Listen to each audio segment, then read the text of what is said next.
Nestled in the mountains of North Wales is a region of high moors where a tavern was built in 1829. Decades later, in the 1890s, a chalet wooden hunting lodge called the Watchtower was constructed by a rich businessman named Hudson Eubank Kearley, with parts built in Norway and built by Norwegians on site. Kearley had made his fortunes from the International Tea Company stores, a chain of over 100 shops. Over time, Kearley entered politics, becoming an MP in 1892, and perhaps as a result of this social elevation, the house was reconstructed as a Jacobean-style stone mansion and then expanded again in 1913 by architect Sir Edwin Cooper. It was from this 13-bedroom house that Prime Minister David Lloyd George would give a speech in 1908. Originally used as a hunting lodge for grouse shooting parties, the house became a burden as attracting servants to its remote location was difficult, as was bringing in supplies, with a team of 16 horses required to haul in coal for its harsh winters. In 1910, Kearley was made Baronet of Whittington in the county of Buckingham and a member of the Privy Council. He would then become the first chairman of the Port Authority of London and eventually was appointed as Minister for Food Control in 1916 by David Lloyd George. In 1925, he was given the title of Viscount Devonport and promptly sold the house. From then on, he would live in his main mansion of Whittington House, based on Sir Reginald Blomfield's designs. This huge estate was maintained by hundreds of gardeners. Kearley was to later die in 1934. After declining to pay funds to his party for the peerage, Hilaire Belloc later criticized him with the following epigram: "The grocer Hudson Kearley he, when purchasing his barony, considered first, we understand, the title of Lord Sugarsand, or then again he might have been Lord Underweight of Margarine, but being of the nobler sort, he took the title Devonport."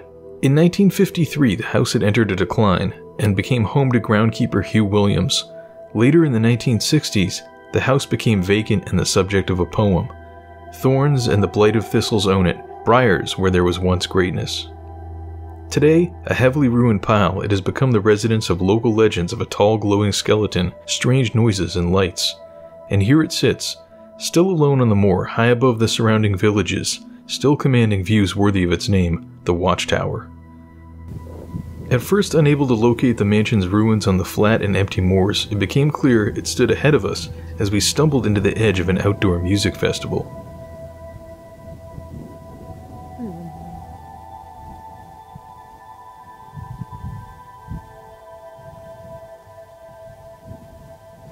Yeah, there's a festival right where we were going and we didn't even know.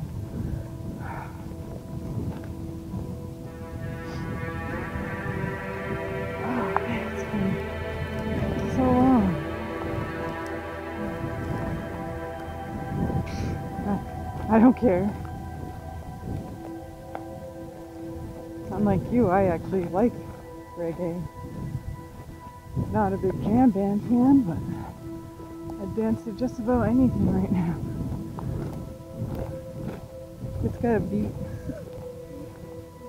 And I have a couple of drinks. We're dancing.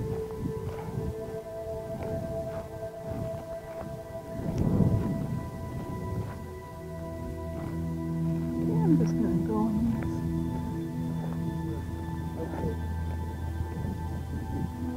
Suggest that the original tree. That might be good to do it after the tree.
The most prominent part of the mansion still standing is its ornate doorway, carved with what appears to be roses.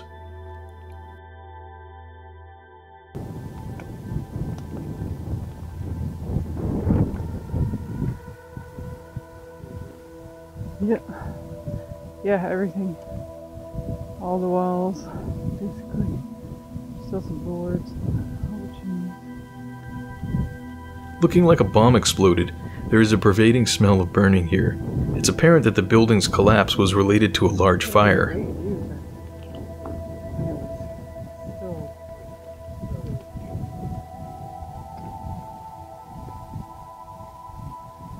Rubble stands to a story in height, covering the floors.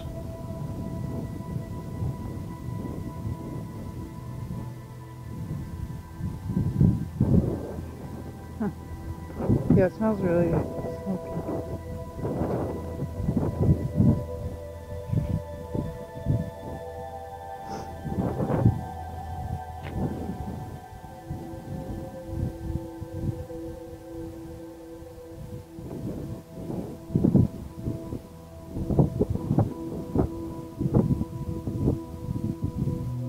Looks like somebody kind of has tidied it up a little.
A cellar hole leads nowhere.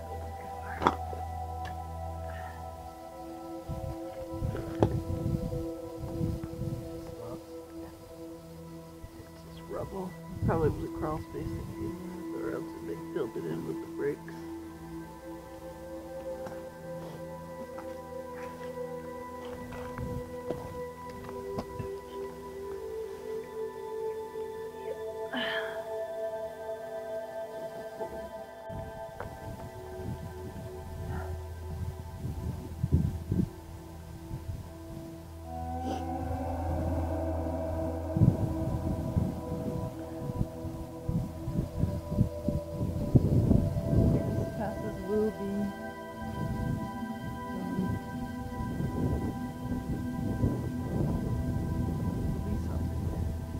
Trespasses. Not trespassers.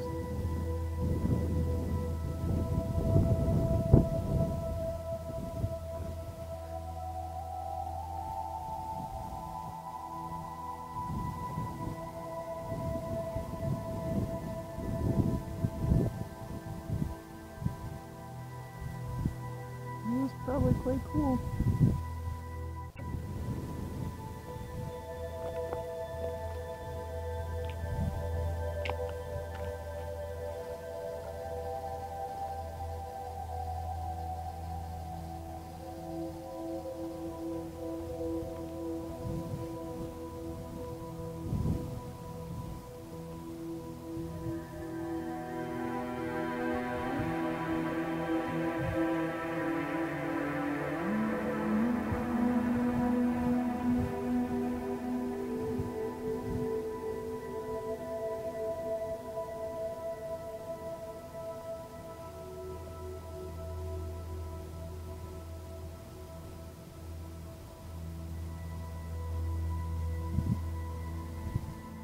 Some remaining grills, perhaps for a fireplace or window, carry the same floral patterning.